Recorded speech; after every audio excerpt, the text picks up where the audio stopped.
I just want to start out by asking you, how important an event like this is for Saudi Arabia and how it fits into your 2030 vision. Perfect. It's great to be here, Joumanna. Since the start of Vision 2030, Riyadh and the Kingdom of Saudi Arabia has become an open, dynamic, global platform for these kinds of discussions. The Kingdom is keen to put forward solutions and actually action them with the global community for our main challenges. We saw in Davos, a level of uncertainty led to a large number of people coming there. We see the same energy here in Riyadh. This is the strongest summit outside of Davos ever, and we're hoping that people's convening, because of the Kingdom's convening power combined with the forum's convening power, will lead thought leadership to solutions and then to actions that we can benefit from.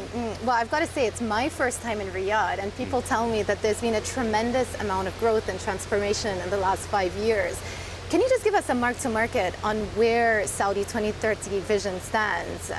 There's been some talk that some mega projects have had to be dialed back. Where do we stand in terms of implementation? So we're in implementation phase. We've launched several strategies, many strategies over the last few years. The momentum of the vision is moving very steadfastly.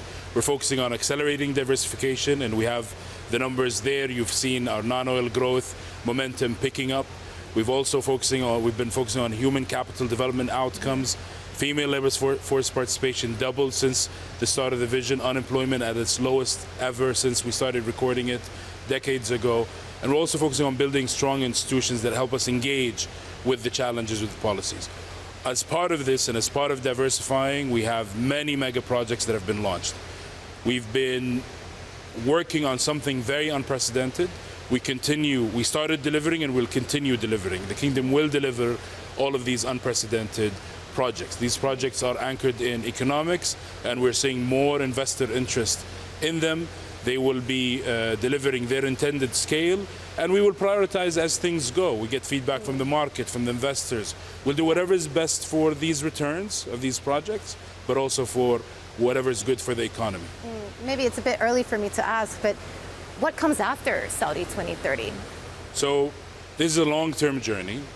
Vision 2030 is a blueprint for us to accelerate diversification, kick up human capital development outcomes, and build strong institutions. What's after that, 2040, 2050, is a similar structure where we'll set out clear vision for where we want to be through another blueprint, and we'll work towards that. Work has begun to think about and try designing what will happen after Vision 2030 within the government. Okay, so there could be a blueprint coming for the future. Absolutely, yes. Okay. Geopolitics are dominating discussions here. The U.S. Secretary of State Blinken is in Riyadh having talks, high level. I was on a panel yesterday with His Excellency Joumanna, and he was saying the number one risk right now is geopolitics. From an economic perspective, what sort of impact are you seeing right now on the Saudi economy from everything that's happening in the region? Well, what we're focusing on is through our diplomatic team, our diplomatic engine, bringing a solution to major geopolitical challenges. Right now, these don't have a direct impact on the Kingdom's transformation or its plans. But we are more integrated in the global community. We don't want things that are happening in Europe or anywhere in the world or in the Middle East to impact that. But we also realize that if we continue our journey with this transformation, we'll be in a stronger position to help the region around us. A stronger Saudi is a stronger Middle East. A stronger, stable Middle East is better for the global economy. So we're continuously monitoring, and we want to work through our diplomatic team to bring solutions to these challenges, but we'll continue steadfastly delivering on our vision. How key is regional political stability in terms of helping you fully implement Saudi 2030 vision?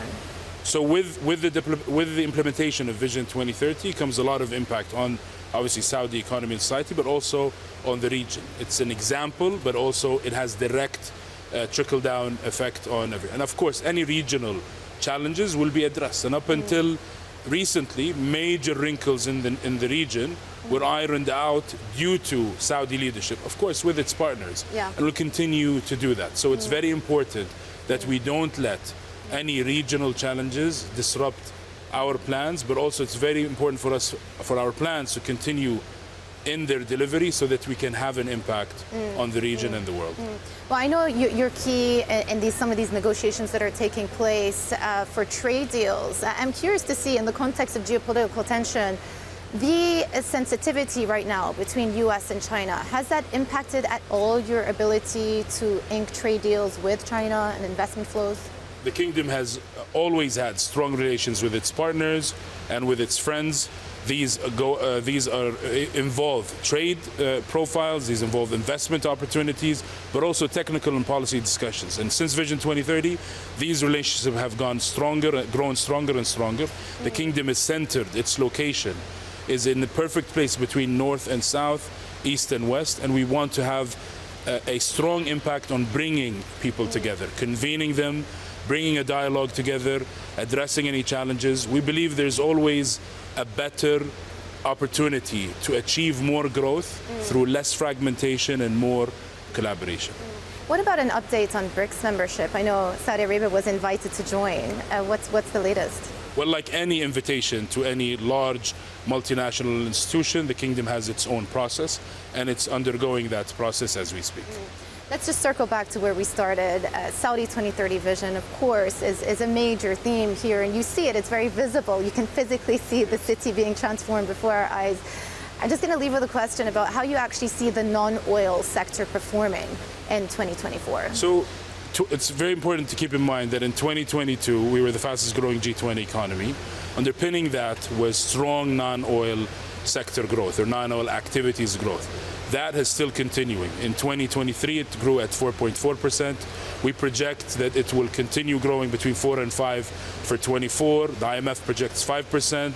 The IMF projects 5.1% in 2025. The IMF actually projects that our total GDP will grow at a rate of 6% 2025, meaning we'll be the second fastest growing economy in the G20 after India. In 2023, we grew, if you look at our non-oil growth, we were the third fastest in the G20. What's also important that, as you said, this is real economic change that's yielding results.